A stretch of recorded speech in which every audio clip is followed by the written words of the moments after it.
warahmatullahi wabarakatuh. Saya Kanisa Putri Permana. Pada kesempatan kali ini saya akan menjelaskan materi mengenai model pembelajaran personal. Adapun materi yang akan dibahas kali ini meliputi yang pertama, definisi model pembelajaran personal, yang kedua, tujuan model pembelajaran personal, yang ketiga, karakteristik model pembelajaran personal, dan yang keempat, rumpun strategi model pembelajaran personal. Definisi model pembelajaran personal. Model pembelajaran personal merupakan model yang umumnya berorientasi pada pengembangan pribadi siswa dengan lebih banyak memperhatikan kehidupan ranah rasa, terutama fungsi emosionalnya. Siswa atau peserta didik dapat menyadari dirinya sendiri sebagai seorang pribadi yang berkecakapan cukup untuk berinteraksi dengan pihak luar sehingga menghasilkan pola interpersonal yang kondusif. Adapun definisi lain model pembelajaran personal adalah kegiatan mengajar guru yang menitik beratkan pada bantuan dan bimbingan belajar kepada masing-masing individu. Model pembelajaran personal memiliki beberapa tujuan. Yang pertama, menuntun siswa untuk memiliki kekuatan mental yang lebih baik dan kesehatan emosi yang lebih memadai dengan cara mengembangkan kepercayaan diri dan perasaan realistis serta menumbuhkan empati pada orang lain.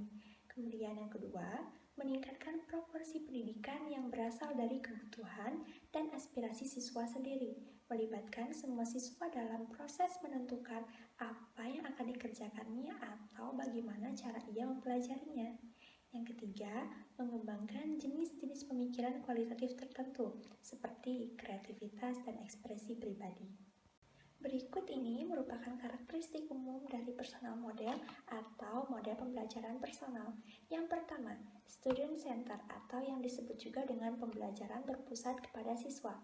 Siswa merasakan kebebasan dalam berinovasi dan melakukan kreativitas mencapai tujuan pembelajarannya.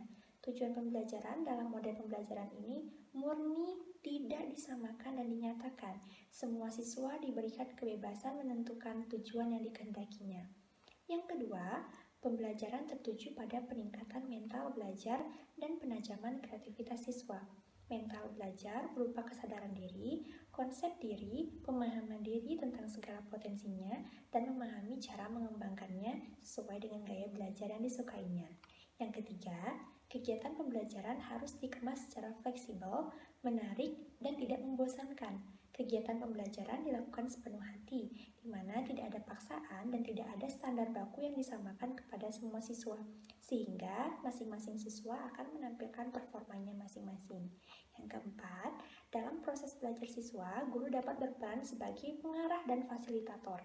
Yang kelima, siswa diberikan kebebasan dalam menentukan cara, metode, strategi, bahkan bahan ajar dan lingkungan belajarnya sesuai dengan keinginan dan gaya belajarnya masing-masing. Yang penting, tujuan umum pelajaran ini akan tercapai.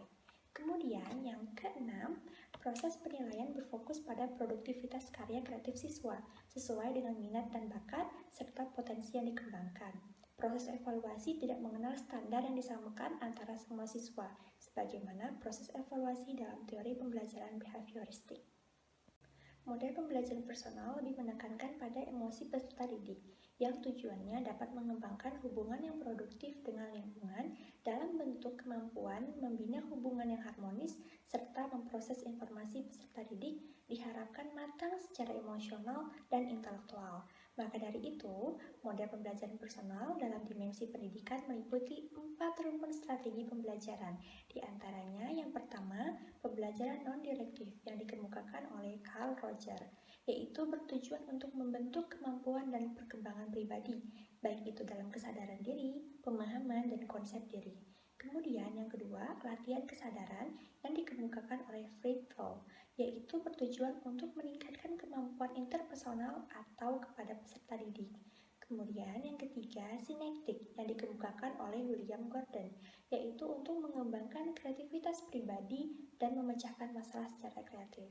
Dan yang keempat, sistem konseptual yang dikemukakan oleh David Hahn, yaitu untuk meningkatkan kompleksitas dasar pribadi yang luas. Nah, sekarang sudah paham kan terkait dengan model pembelajaran personal? Semoga bermanfaat bagi teman-teman semuanya. Sekian dulu pembahasan kali ini. Terima kasih. Wassalamualaikum warahmatullahi wabarakatuh.